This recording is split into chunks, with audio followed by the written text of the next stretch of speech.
प्यारे बच्चों, आप सभी का हमारे चैनल पे बहुत बहुत स्वागत है। जितने भी विद्यार्थी 2025 बोर्ड परीक्षा में गृह विज्ञान का पेपर देने वाले हैं उनके लिए 100% वायरल पेपर लेकर के आ चुका हूं। और बच्चों, इस वीडियो के माध्यम से मैं आप सभी को इस पूरे वायरल पेपर का A to Z full solution बताने वाला हूं। साथ में दोस्तों मैं आप सभी को यह भी बताने वाला हूं कि अब की बार 2025 बोर्ड परीक्षा में गृह विज्ञान कॉपी कैसे लिखना है और टॉपर कॉपी कैसे लिखते हैं और कॉपियां लिखते समय किन किन बातों को ध्यान में रखना है, कौन सी गलतियां नहीं करना है, सब कुछ मैं आप सभी को डिटेल में डिस्कस करने वाला हूं। इसलिए आप सभी से हम्बल रिक्वेस्ट है, इस पूरे वीडियो को शुरू से लेकर के एंड तक जरूर देख लेना।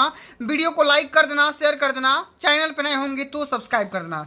आइए बच्चों, बिना टाइम को वेस्ट किए सेशन की शुरुआत करते हैं। और सबसे पहले समझ लो कि अब की बार 2025 बोर्ड परीक्षा में बिल्कुल ऐसा ही गृह विज्ञान का पेपर आने वाला है जैसा कि आप यहाँ पे देख पाते हैं, ठीक ना। बिल्कुल ऐसा ही आएगा और ये वायरल पेपर है, इसको तैयार करके जाना है। और एक बात मैं पूरे गारंटी के साथ बोल सकता हूं, किसी पेपर को पढ़ करके आप 70 में 70 स्कोर कर सकते हैं, इस बात की पूरी गारंटी है। बस इस पूरे पेपर को सॉल्व करने के लिए आपके पास कुल मिलाकर के 3 घंटे 15 मिनट का टाइम रहेगा। 3 घंटे में पेपर को पढ़ना है और 3 घंटे में यहाँ पे 15 मिनट में पेपर को पढ़ना है और 3 घंटे में पेपर को सॉल्व करना है।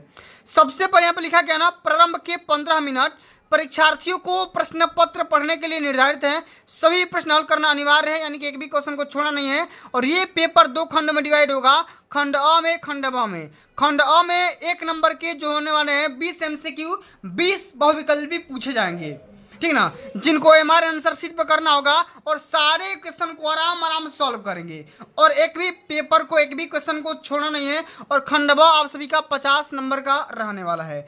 तो आइए बच्चों, खंड वाइज एक एक प्रश्न का सलूशन देखते हैं। सबसे पहले खंड अ के सारे प्रश्नों को सॉल्व करते हैं, उसके बाद खंड ब के भी सारे प्रश्नों को सॉल्व करेंगे, ठीक है। एक एक प्रश्न का सलूशन देखते हैं। सबसे पहला हमारे यहाँ पे क्वेश्चन पूछा गया है कि निम्न में से सुरक्षित चेक है, वाहक चेक, क्रॉस चेक, दोनों या इनमें से कोई नहीं। तो सबसे सेफ चेक क्रॉस चेक को माना जाता है। सेकेंड ऑप्शन यहाँ पे बिल्कुल राइट आंसर आएगा। आगे समझते हैं कि रोगी को ले जाने के लिए प्रयोग करना चाहिए चारपाई का, डोली का, कुर्सी का या स्ट्रेचर का। तो बच्चों स्ट्रेचर का इस्तेमाल करते हैं, डी ऑप्शन सही हो जाएगा। अशुद्ध जल के सेवन से कौन सा रोग होता है आपको बताना है, पोलिया, पेचिस, हैजा या सभी। तो बच्चों अशुद्ध जल के सेवन से हैजा नामक रोग होता है। क्या हो जाएगा, हैजा नामक, ठीक ना, सी ऑप्शन यहाँ पे सही हो जाएगा। वॉशिंग मशीन से बचत होती है, मतलब कि कपड़ा धोने वाली मशीन से किसकी बचत होती है, समय की, सही बात है। श्रम की, कम मेहनत लगता है, सही बात है। सर्फ की, मतलब कि पाउडर की, ये भी सही बात है। यानी कि इनमें से सभी क्या हो जाएगा, सभी का यहाँ पे राइट आंसर हो जाएगा। चौथा यहाँ पे ऑप्शन राइट आंसर होगा। आगे समझते हैं कि ठंडे स्पंज में क्या प्रयोग करना चाहिए। पूछा गया एक बर्फ का पानी, बर्फ, ताज़ा पानी या घुली हुई बर्फ का पानी। तो क्या हो जाएगा, बर्फ का पानी। क्या हो जाएगा, पहला ऑप्शन यहाँ पे राइट आंसर हो जाएगा पहला ऑप्शन, बर्फ का पानी। अगला हमारा क्वेश्चन है कि वाटर फिल्टर में कोष्ठ बने होते हैं, 1, 2, 3 या 4। तो यहाँ पे 4 को लगाओ, क्योंकि वाटर फिल्टर में जो आ रहे हैं तमाम प्रकार के कोष्ठ बने होते हैं, सेल बने होते हैं, ठीक ना। और उसी के माध्यम से वाटर आपका फिल्टर होता है, फिल्टरिंग का काम होता है, ठीक है। चलिए आगे समझते हैं, एक एक प्रश्न का सलूशन देखेंगे, आराम आराम से देखेंगे और इसी को तैयार करके जाना है। इसको पूरा ध्यान से देख लो क्योंकि ये वायरल पेपर है, ठीक है। मोती झरा का संप्राप्ति काल होता है, बताना है 7 से 21 दिन, 2 से 3 दिन, 4 से 6 दिन या इनमें से कोई नहीं। तो इसका राइट आंसर होगा 7 से लेकर के 21 दिन, ठीक है। चलिए, रुधिर की शुद्धि किस अंग में होती है, पाचन अंग में, फुफ्फुस में, हृदय में या त्वचा में। तो ब्लड का प्यूरिफिकेशन कहाँ पे होता है बच्चा, ये कहाँ पे होता है, पाचन अंग में, फुफ्फुस में या हृदय में। कहाँ पे होगा, फुफ्फुस में हो जाएगा। सेकेंड ऑप्शन सही हो जाएगा, एक बार इसको गूगल करना, ठीक है। अगला हमारा क्वेश्चन है 9 नंबर की भोपाल दुर्घटना किसका उदाहरण है, वायु प्रदूषण का, जल प्रदूषण का, ध्वनि प्रदूषण का या रेडियोधर्मी प्रदूषण का। क्या हो जाएगा, वायु प्रदूषण का। किसका हो जाएगा, वायु प्रदूषण का हो जाएगा। आगे बढ़ते हैं, 8 से लेकर के 14 वर्ष की अवस्था में नाड़ी की गति होती है 60 से 70 बार, 80 से 90 बार, या 62 से 80 बार, या 70 से 80 बार। तो 8 से लेकर के 14 वर्ष की अवस्था में जो नाड़ी का स्पीड होता है वो कितना होता है भाई, हो जाएगा कितना बार, ये हो जाएगा 62 से लेकर के कितना बार, 80 बार। मतलब कि देखो 72 बार धड़कता है तो 72 को हम मानेंगे, ठीक है। चलिए, तलने की विधि कौन सी होती है, गहरी, उथली, शुष्क या तीनों। यहाँ पे गहरे की जो विधि होती है ना, तलने की जो विधि होती है वो यहाँ पे तीनों हो जाएगा, गहरी, उथली, शुष्क। और सबसे बेस्ट विधि कौन सी होती है, तो गहरी विधि होती है। कौन सी विधि, गहरी विधि होती है, ठीक है। चलो आगे समझते हैं। कह रहा है कि प्याज की पुलटिस किस पर बांधनी चाहिए, मोच पर, चोट पर, फोड़े पर, या इनमें से कोई नहीं, या सभी पर। तो क्या हो जाएगा, हम किस पे बांधते हैं प्याज की पुलटिस, फोड़ा पे। किस पे, फोड़ा पे बांधते हैं, प्याज की पुलटिस लगाते हैं आराम मिलने के लिए। आगे समझते हैं कि प्राकृतिक असंतुलन से कौन सी आपदा आती है, सूखा पड़ना, बाढ़ आ जाना, भूमि का बंजर हो जाना, या इनमें से सभी। तो क्या हो जाएगा, इनमें से सभी हो जाएगा, क्योंकि राइट आंसर यही होगा। सूती तंतु प्राप्त होता है रसायनों से, पशुओं से, वनस्पतियों से, या इनमें से कोई नहीं। तो क्या हो जाएगा, वनस्पतियों से, ठीक है। चलिए अगला क्वेश्चन क्या है कि क्षय रोगी के भोजन में किसकी मात्रा अधिक होनी चाहिए, प्रोटीन की, वसा की, कार्बोज की, या विटामिन की। तो क्षय रोगी के भोजन में प्रोटीन की मात्रा सबसे अधिक होनी चाहिए, किसकी, प्रोटीन की, ठीक है। आदर्श बजट माना जाता है संतुलित बजट को, घाटे का बजट को, बचत के बजट को, या इनमें से कोई नहीं। तो बचत के बजट को हम आदर्श बजट मानते हैं। तीसरा ऑप्शन यहाँ पे बिल्कुल राइट आंसर हो जाएगा, ठीक है ना। चलो आगे देखते हैं। चेचक रोग फैलता है जल के द्वारा, रक्त के द्वारा, वायु के द्वारा, या भोजन के द्वारा। तो क्या हो जाएगा, चेचक रोग कैसे फैलता है भाई, ये वायु के द्वारा फैलता है। किसके द्वारा, हवा के द्वारा। चलो, भोजन कक्ष की देसी शैली में खाते समय खाना रखने के लिए कक्ष में होना चाहिए कुर्सी, मेज, छोटी चौकी, या पाटा। तो रैक होना चाहिए, ऑब्वियसली बात है, रैक मतलब कि पाटा होना चाहिए, ठीक ना, जिसको पटनी बोलते हो ना, रैक, वही। इसी पे हम क्या करते हैं भाई, भोजन को रख देते हैं। अगला हमारा क्वेश्चन क्या है कि शरीर की बाह्य सतह पर पाए जाने वाले कंकाल को क्या कहते हैं। तो बाह्य कंकाल मतलब बाहरी, ठीक ना। तो बाह्य हो जाएगा, अंत हो जाएगा, अस्थि कंकाल होगा कि सभी हो जाएगा। तो बाहरी सतह पर पाए जाने वाले कंकाल को बाह्य कंकाल कहेंगे, ठीक ना। तो पहला ही ऑप्शन इसका राइट आंसर होगा। आगे समझते हैं कि श्वास गति व नाड़ी गति में संबंध होता है। मतलब कि इंसान 1 मिनट में कितना बार सांस लेता है और उसका नाड़ी कितना बार धड़कता है। तो ये 1:4, 2:3, 1:10 या 2:12। तो क्या हो जाएगा, 1:4 ही आ जाएगा, क्योंकि इंसान 1 मिनट में जो सांस लेता है 17 बार लेता है या 16 बार लेता है। वहीं अगर बात करेंगे उसका नाड़ी का, तो 72 बार धड़कता है। तो कहीं ना कहीं अप्रैक्स में ये 1:4 का आ जाएगा अनुपात, ठीक है, ठीक है, 1:4, यानी कि 18 बार लेगा तो कितना आ जाएगा, 18 से 72 हो जाएगा, ठीक है, इस प्रकार से। अब चलिए बच्चों, खंड ब का भी सोल्यूशन देख लेते हैं। खंड ब, ये जो सेक्शन होगा 50 नंबर का पूछा जाता है। कितने नंबर का, 50 नंबर का। इंपॉर्टेंट सेक्शन है, इसको पूरा सोल्यूशन देख लो, क्योंकि पेपर में इसी में बच्चों को दिक्कत रहता है। और कॉपी कैसे लिखना है, क्या तरीका अपनाना होता है, इसी में बच्चों को दिक्कत होता है। तो निर्देश लिखा गया है कि प्रश्न संख्या 21 से लेकर के 26 तक अति लघुत्तरीय प्रश्न दिया गया है। प्रत्येक प्रश्न का उत्तर अधिकतम 25 शब्द में देना होगा, ठीक है। 6 क्वेश्चन है, 12 नंबर यहाँ से मिलेंगे। हमारा पहला क्वेश्चन है कि लचीले बजट से क्या समझते हैं, क्या तात्पर्य होता है। लचीला बजट क्या होता है उसको ध्यान से समझते हैं। अच्छा, कैसे लिखेंगे, तो सबसे पहले देखो कितना सुंदर अक्षरों में लिखा गया है। अगर आप इस आइडिया के साथ कॉपी लिखते हो तो आप ओबियसली, मैं गारंटी लिख सकता हूँ कि आप टॉपर बन जाओगे। मैं पूरा दावा के साथ बोल सकता हूँ कि आप टॉपर बन जाओगे, इस बात की पूरी गारंटी है। बच्चों को दिक्कत क्या रहता है, कॉपी लिखने नहीं आता है, ठीक है ना। तो आप सबसे पहले खंड ब लगाओ, वर्णनात्मक प्रश्न आप लगाओ, प्रश्नोत्तर संख्या 21 लिखो, इसी प्रकार से, इसी आइडिया के साथ धमाकेदार स्टाइल में लिखो। हेडिंग लगाओ लचीला बजट। जब इस आइडिया के साथ लिखोगे तो ऑब्वियसली बात है टॉपर बनोगे, पूरा गारंटी में बोल रहा हूँ।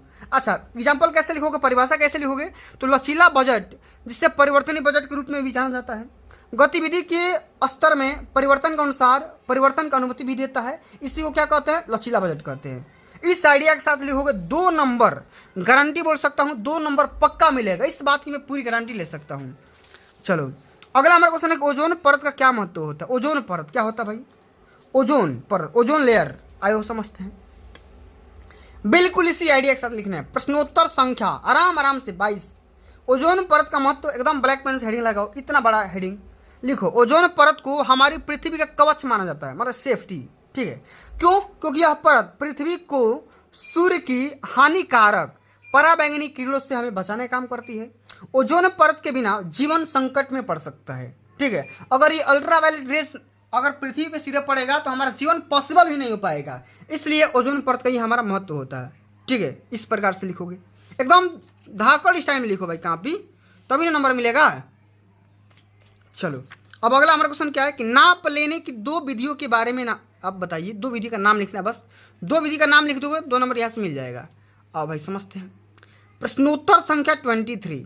अच्छा, कैसे लिखेंगे कि नाप लेने की 2 विधियाँ लिखेंगे। नाप लेने की 2 विधियाँ निम्नमत है। कौन कौन सी? छाती के नाप के आधार पर शरीर के अन्य भागों की नाप का अनुमान लगा लेना और प्रत्येक अंग का अलग अलग से नाप लेना।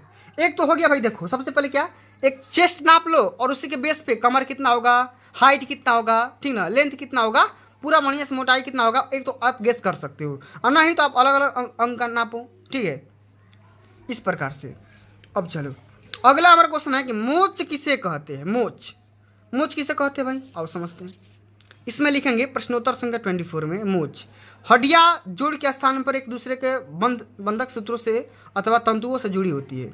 अचानक चलते चलते ये फिसलने, ऊंचे नीचे स्थानों पर पैर पड़ने अथवा गिर जाने के कारण बंधक सूत्र या तो टूट जाते हैं या अधिक खिंच जाते हैं अथवा टूट जाते हैं। इसे क्या कहते हैं? हम मोच कहते हैं। बिल्कुल एकदम धाकड़ स्टाइल में लिखो, पूरा नंबर मिलेगा। चलो, अगला हमारा क्वेश्चन है कि खड़े होकर भोजन पकाने से क्या लाभ होता है। 2 नंबर का क्वेश्चन है, आराम से सॉल्व करेंगे। ठीक है, आओ भाई समझते हैं। लिखेंगे खड़े होकर भोजन पकाने का लाभ क्या होगा। गृहिणी के कपड़े खराब नहीं होते हैं, सबसे पहले बात। बार बार उठना बैठना नहीं पड़ता है, जिससे थकान कम होती है, सबसे पहला बात। भोजन परोसने में सुविधा होती है, ये भी बढ़िया बात है। और रसोई घर में गंदगी कम होती है, ये तरीका होता है। इसी तरीके के साथ आप लिखोगे, पूरा नंबर पा जाओगे।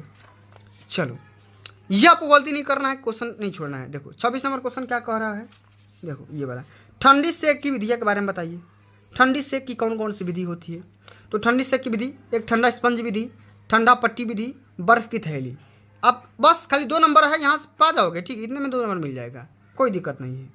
ठीक है, अब अगला हमारा क्वेश्चन क्या है, देखो ये वाला क्वेश्चन इंपॉर्टेंट है। अब आगे हमारा कि कौन सा, लघु उत्तरी वाला, जो कि 27 से लेकर 31 तक होगा और हर क्वेश्चन 4 नंबर का होगा। 50 शब्द में लिखना होगा। कार्बोहाइड्रेट एवं प्रोटीन पोषक तत्व की सुरक्षा को उपाय लिखिए। मतलब कैसे कर सकते हैं, आराम से इसको लिख जाओगे, कोई दिक्कत है ना है। देखो मैंने यहाँ पे छोड़ दिया है, तो आपको ये गलती नहीं करना है। आपको पेपर में क्वेश्चन को नहीं छोड़ना है, आपको पूरा यहाँ पे लिखना पड़ेगा कि प्रोटीन का, कार्बोहाइड्रेट का क्या महत्व होता है, उपयोग क्या होता है, पूरा बढ़िया से लिखो। ठीक है, चलो भाई आगे समझते हैं। अगला जो हमारा क्वेश्चन है 28 नंबर कि शरीर में जल के काम बताइए। मतलब हमारे बॉडी में जल का काम क्या होता है, बॉडी में जल कौन कौन सा काम करता है, उसको समझते हैं। कैसे लिखेंगे, ध्यान से समझिएगा। लिखेंगे प्रश्नोत्तर संख्या 28, शरीर में जल के काम। मानव शरीर का लगभग 70% हिस्सा जल से बनता है, सही बात है। और स्वस्थ वजन बनाए रखने, शरीर से विषाक्त पदार्थों को बाहर निकालने, लार जैसे शारीरिक तरल पदार्थ बनाने में मदद करने के लिए नियमित रूप से मल त्याग, मांसपेशियों को कार्य ठीक करने, तरल से होने के लिए, ठीक ना, स्वस्थ और युवा दिखने वाली त्वचा के लिए पानी आवश्यक होता है। आप इस प्रकार से पूरा लिख जाओगे, नंबर पक्का मिलेगा। अब अगला जो हमारा क्वेश्चन है ना, एक न्यूमेरिकल है, आंकिक प्रश्न है, सवाल है। क्या है क्वेश्चन, एक साइकिल का क्रय मूल्य 1600 रुपया है, उसका विक्रय मूल्य 2000 रुपये है, तो लाभ का प्रतिशत निकालिए, परसेंटेज लाभ निकालिए। तो कैसे सॉल्व करेंगे, जरा ध्यान दीजिएगा मेरे भाई। ठीक है, देखो सबसे पहले जो डाटा दिया गया है हम लिखेंगे। साइकिल का क्रय मूल्य 1600 रुपया है, विक्रय मूल्य दिया गया है 2000 रुपया है। ठीक है, अब हमें क्या करना है, सबसे पहले लाभ निकालो। तो विक्रय माइनस क्रय होता है, 2000 में से 16 से घटा दोगे, 400 रुपया आपका क्या निकल करके आ जाएगा, लाभ निकल करके आ जाएगा। अब अच्छा, परसेंटेज लाभ कैसे निकलेगा मेरे भाई, तो लाभ गुणे 100 बटा क्रय मूल्य होता है। ठीक है, तो लाभ आपका कितना है मेरे भाई, लाभ आपका है कितना, लाभ आपका है 400 रुपया, गुणे 100 बटा क्रय मूल्य कितना है 1600 रुपया। तो 400 गुणे 100 बटा 1600, 4 से 4 बार में कट जाएगा और 4 से 25 बार में कट जाएगा। मतलब कि 25% आपका ये लाभ परसेंटेज निकल करके आ जाएगा। इसी प्रकार से सॉल्व करना है। ठीक है, चलो अब अगला हमारा क्वेश्चन क्या है, जरा ध्यान से समझिएगा। 30 नंबर क्वेश्चन का हो रहा है कि खपची का प्रयोग कब और क्यों किया जाना चाहिए, या कब और क्यों किया जाता है, बताओ। खपची, ठीक है, कब करते हैं और क्यों करते हैं, एक कदम ध्यान से समझो। लिखेंगे खपची का प्रयोग, लिखेंगे इसमें कि दुर्घटना होने पर टूटी हुई अस्थि को सहारा देने व स्थिर रखने के लिए अस्थि भंजन में खपचिए का प्रयोग किया जाता है। ठीक है, इतना ही लिख दोगे 4 नंबर पा जाओगे। और आप चाहते हो तो बढ़ा चढ़ा करके और 2-4 लाइन लिख सकते हो, ठीक है, लेकिन सटीक आंसर लिखोगे थोड़ा कम ही रहेगा, नंबर में मिल जाएगा। ऐसा नहीं कि फालतू की बातें पूरे पेज लिखोगे तो ऐसा नहीं कि पूरा नंबर मिलेगा, ठीक है। चलो अगला हमारा क्वेश्चन क्या है कि भोजन पकाने के क्या उद्देश्य है, समझाइए। देखो देख रहे हो ना 31 नंबर क्वेश्चन, आइए समझते हैं। लिखेंगे भोजन पकाने के उद्देश्य निम्नलिखित हैं, कौन कौन से। भोजन को सुपाच्य बनाना, भोजन को स्वादिष्ट बनाना, भोजन को आकर्षक बनाना, भोजन को कीटाणु रहित बनाना और संरक्षण करना। इतने सारे उपाय हैं, इतने सारे उद्देश्य हैं, पूरे लिखने पड़ेंगे। अब चलो बच्चों आगे बढ़ेंगे लॉन्ग आंसर टाइप वाले क्वेश्चन में। ये जो क्वेश्चन होते हैं भैया, ये आप सभी के 6 नंबर में पूछे जाते हैं, देख रहे हो 6 नंबर में, और इनको 100 शब्द में लिखना होगा, ठीक ना। 32 नंबर, 33 नंबर और 34 नंबर, ये 18 नंबर के क्वेश्चन मिलेंगे यहाँ से। क्वेश्चन कह रहा है कि पारिवारिक व्यय का क्या मतलब होता है और पारिवारिक व्यय को प्रभावित करने वाले कौन कौन से कारक होते हैं। या तो इसको करिए, नहीं तो ये बताओ गृह गणित क्या होता है, इसके महत्व को समझाइए। तो दोनों क्वेश्चन में से किसी एक क्वेश्चन को सॉल्व करना है। तो हम समझेंगे गृह गणित क्या होता है, आओ समझते हैं भाई। लिखेंगे कि गणित अर्थात संख्याओं के विज्ञान को जब गृह कार्यों तथा गृह व्यवस्था संबंधी क्रियाकलापों में इस्तेमाल किया जाता है तब उसे गृह गणित कहते हैं, ठीक है। अच्छा, इसका महत्व क्या होता है, लिखेंगे कि गृह गणित का ज्ञान गृह विज्ञान की छात्राओं के लिए अति आवश्यक होता है। आहार एवं पोषण विज्ञान, वस्त्र विज्ञान आदि का अध्ययन करने के लिए कुछ गणनाएं अवश्य ही करनी पड़ती है। गृह प्रबंध तथा पारिवारिक बजट के सैद्धांतिक अध्ययन एवं व्यवहारिक उपयोग के लिए भी गणित का ज्ञान होना अति आवश्यक है। इन तथ्यों को गणित के लिखेंगे, इन तथ्यों को ध्यान में रखकर ही गृह गणित या गृह विज्ञान की छात्राओं को गृह गणित के रूप में सामान्य गणित का शिक्षा प्रदान की जाती है। इसी प्रकार गृहिणियों के लिए भी गृह गणित का ज्ञान होना अति आवश्यक है और महत्वपूर्ण है, ठीक है। तो आप इस आइडिया के साथ लिखोगे पूरा नंबर पा जाओगे, एक भी नंबर आपका ना कटेगा। अब इसी प्रकार से आगे बढ़ेंगे। 33 नंबर हमारा क्वेश्चन कह रहा है कि भोजन परोसने की कौन कौन सी विधि होती है, उसको विस्तार से समझाइए। और नहीं तो ये बताओ कि रोगी का आहार तैयार करते समय किन किन बातों को ध्यान में रखना अति आवश्यक माना जाता है, समझाना है, ठीक है। तो आइए इसी को सॉल्व करेंगे कि रोगी का आहार तैयार करते समय किन किन बातों को ध्यान में रखेंगे। इसमें लिखेंगे कि रोगी का भोजन तैयार करते समय निम्न बातों को ध्यान में रखना अति आवश्यक है। सबसे पहले भोजन सफाई से स्टील या कलई किए गए बर्तनों में बनाया जाना चाहिए। भोजन इस प्रकार तैयार होना चाहिए कि उसके पौष्टिक तत्व जैसे प्रोटीन, खनिज, लवण, विटामिन आदि नष्ट न हो पाए। भोजन डॉक्टर के निर्देशानुसार तैयार करना चाहिए। रोगी के भोजन में चटपटे मसाले, घी व तेल का कम से कम प्रयोग करना चाहिए। भोजन को स्वादिष्ट बनाने के लिए अति आवश्यकता अनुसार काला नमक व काली मिर्च का प्रयोग करना चाहिए, ठीक ना। इसी प्रकार से रोगी को अधिकतर हल्का भोजन जैसे खिचड़ी, डबल रोटी, हल्की हल्की फुल्कियाँ, पालक की सब्जी इत्यादि देना चाहिए। तो ये तमाम प्रकार की बातें रोगी का भोजन तैयार करते समय आप सभी को पता होना चाहिए। इन सभी बातों को ध्यान में रख करके भोजन का तैयार करना चाहिए, ठीक है। चलो अब आगे बढ़ जाते हैं। अंतिम नंबर हमारा क्वेश्चन है, जरा ध्यान से समझिएगा। कह रहा है कि घर में सिलाई करने से गृहिणी को क्या लाभ होता है और एक गृहिणी को इसका ज्ञान होना क्यों जरूरी होता है, इसके बारे में समझाइए, ठीक है। आओ समझते हैं भाई। इसमें लिखेंगे प्रश्नोत्तर संख्या 34। कह रहा है कि घर में सिलाई करने से वस्त्र कम समय में, ठीक है, और जिस समय की आवश्यकता हो उस समय तैयार किए जा सकते हैं। मतलब अगर हम घर में सिलाई करना सीख जाते हैं तो सबसे पहले तो टाइमिंग कम लगेगा कपड़ा तैयार करने में, और जैसा मन करेगा वैसा हम बना सकते हैं। दर्जी बहुधा वस्त्र की सिलाई में अधिक समय लगाते हैं और दर्जी अपेक्षाकृत अधिक कपड़ा भी लेते हैं, सही बात है। घर में वस्त्र नाप के अनुसार उचित रूप में बनाए जा सकते हैं और वस्त्र सिलने पर बचे हुए टुकड़े का उपयोग भी हम कर सकते हैं, छोटे छोटे थैले में आदि बनाने में कर सकते हैं। घर में सिलाई काम में दक्षता प्राप्त कर लेने से इसे लघु उद्योग के रूप में भी जाना आप अपना सकते हैं, ठीक है। आगे लिखेंगे कि वस्त्रों की सिलाई का काम प्रारंभ किया जा सकता है और लघु व्यवस्था स्थापित किया जा सकता है। तो इतने सारे बातों को ध्यान में रखना होगा, तब जाकर गृहिणी को इसका लाभ मिलेगा। ठीक है, तो प्यारे बच्चों, अगर आप इस आइडिया के साथ कॉपी लिखते हो, पूरा ध्यान से कॉपी लिखते हो, एक भी गलती नहीं करते हो, कहीं भी ओवर राइटिंग नहीं करते हो, ओबियसली बात है आप बोर्ड का टॉपर बन जाओगे, इस बात की पूरी गारंटी है। तो प्यारे बच्चों, आज के लिए बस इतना ही। अगर ये वीडियो आप सभी को अच्छी लगी होगी, हेल्पफुल लगी होगी, तो वीडियो को लाइक कर देना, शेयर कर देना, चैनल पर नए होंगे तो सब्सक्राइब कर देना। जल्द मिलते हैं अगली वीडियो में, तब तक के लिए जय हिंद, जय भारत, वंदे मातरम।